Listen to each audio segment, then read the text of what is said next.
Failed in England is the new film from genre-mashing Brit director Ben Wheatley, the man behind Down Terrace, Sightseers from last year, The Wonderful Kill List from the year before. This is his new film, and my goodness, is it going to mess with your brain. The film is set during the English Civil War, where a group of deserters find themselves trekking through a field looking for an alehouse, which is a pub if you don't speak oldie English.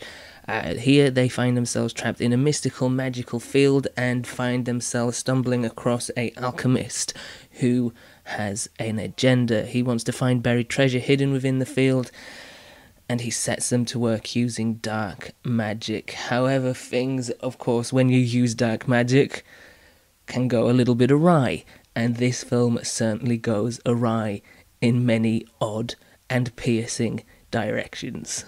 In a somewhat ballsy, but let's be honest, genius move, Ben Wheatley decided to release this film simultaneously on every single format possible.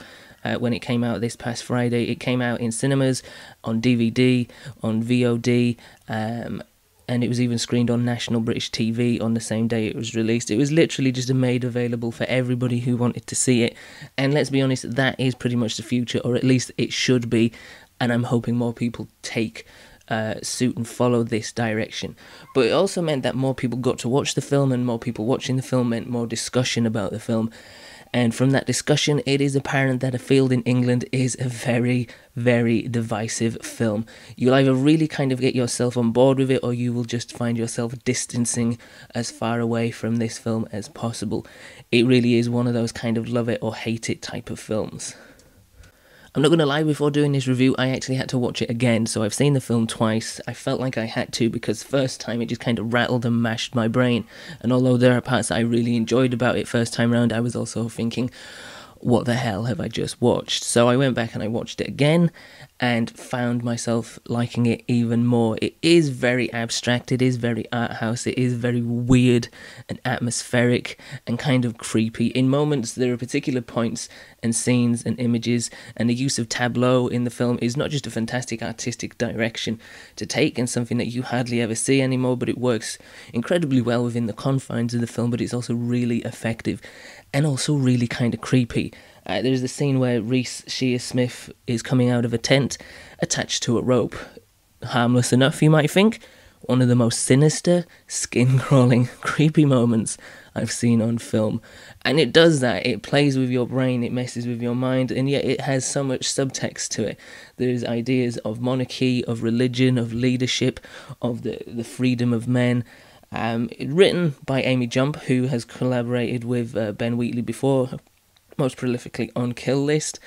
And like Kill List, there is a sense of sort of dark humour played very po-faced and straight, and it works incredibly well, mixed with this weird, hallucinogenic sort of nightmare that this film captures.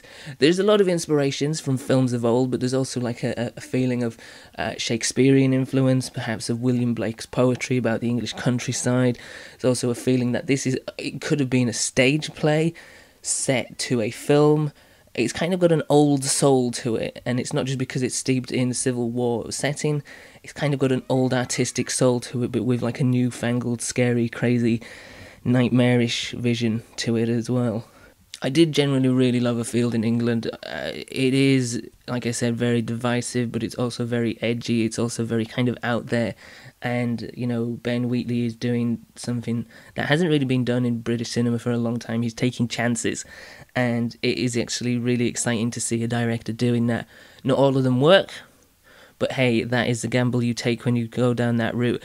There are moments in the film which are a little bit rough, particularly the first half hour is a little bit slow, but kind of once it sinks its teeth into you and you kind of get into the main meat of what the film is heading into and sort of trying to talk about, that's when things kind of get really gripping and jarring and upsetting and unsettling, but in the most entertaining and mind-boggling manner possible.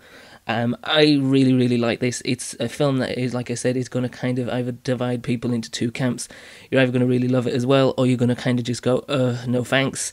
But I'm hoping it's more of the former than the latter, because I, for one, really like this film a lot, even though it might give me nightmares for the rest of the week.